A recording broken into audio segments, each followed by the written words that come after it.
Assalamualaikum warahmatullahi wabarakatuh. Good morning everyone. How are you today? Hopefully you are all have a great day. Baik, ketemu lagi hari ini bersama Miss Leni dalam pembelajaran bahasa Inggris hari ini pada tanggal 23 Agustus 2001. Nah, what we are talking about? Nah, hari ini kita akan bahas apa? Hari ini we are talking about degrees of comparison. Kita akan belajar tentang degrees of comparison. Langsung saja, apa sih yang disebut dengan degrees of comparison? What is degrees of comparison? Degrees of comparison adalah tingkat-tingkat perbandingan pada kata sifat ataupun adverb. Perbandingan ini digunakan bila membandingkan antara sifat suatu benda dengan sifat suatu benda yang lainnya, atau pula kegiatan yang satu dengan kegiatan yang lainnya. Di dalam membuat kalimat degrees of comparison, kita menggunakan kata sifat dan adverb. Nah, kata sifat berfungsi menjelaskan kata benda, bisa orang, binatang, tumbuhan, ataupun benda lainnya. Sedangkan adverb berfungsi menjelaskan kata kerja, smile, walk, run, etc. Adverb itu kata keterangan ya. Nah, baik kita lihat daftar kata sifat. Di sini ada adjektif, daftar kata sifat. Nah, di dalam membuat kalimat degrees of comparison, tadi kita menggunakan kata sifat. Nah, di sini kita sebelumnya harus tahu dulu bahwa ada kata sifat yang one syllable. Jadi kata sifat yang memiliki hanya satu suku kata. Contohnya small, smart, tall, short, cheap, far, large, good. Nah, ini salah satu beberapa contoh kata sifat yang memiliki satu suku kata.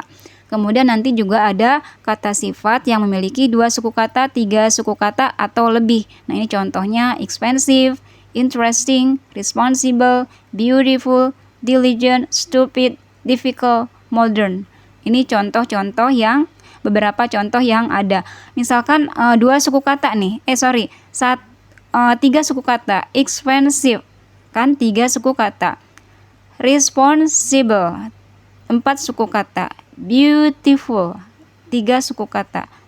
Ini stupid, 2 suku kata. Jadi maksudnya seperti itu ya.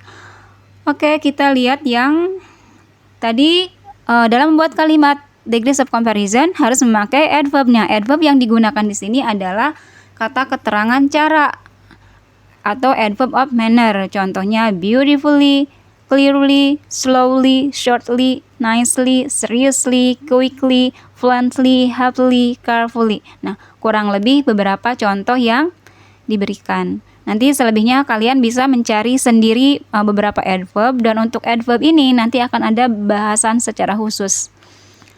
Oke, selanjutnya ada berbagai macam jenis tingkat perbandingan, kind of degrees comparison.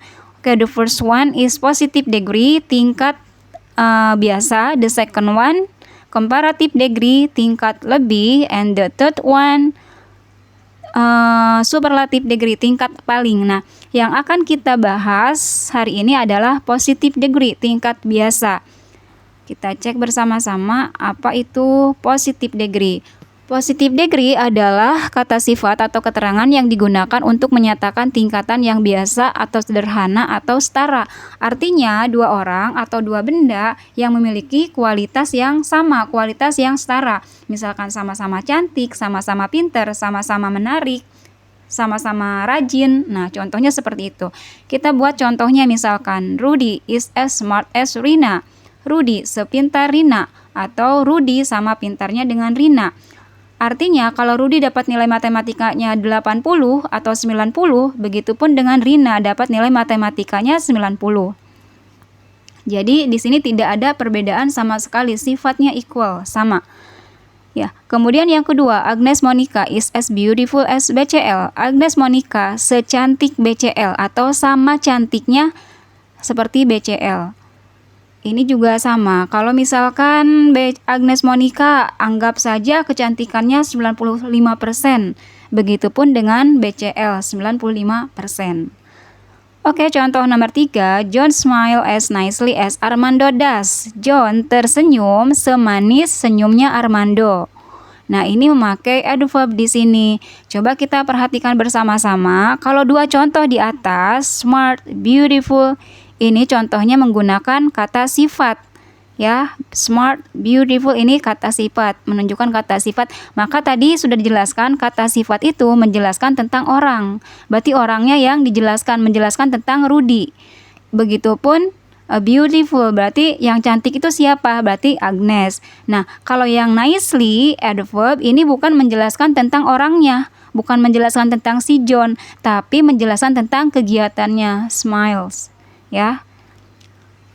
Kemudian harus kalian perhatikan juga. Nah, di sini maka ada rumus ya. Rumus yang digunakan adalah subject plus to be atau verb plus s plus adjective or adverb plus s plus noun.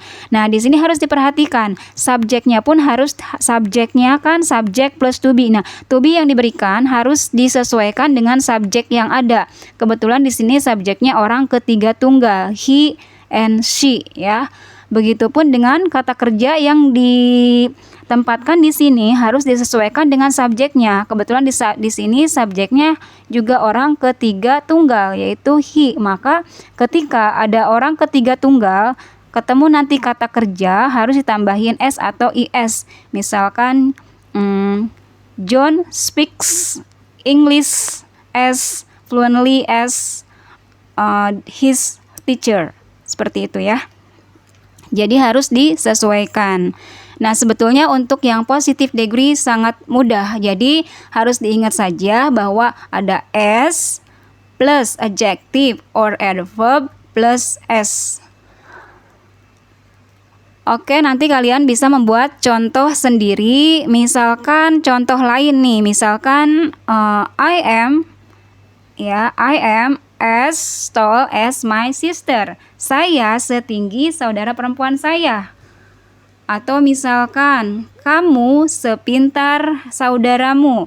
You are as smart as your brother or your sister. Nanti kalian ini bisa disesuaikan ketika membuat contohnya.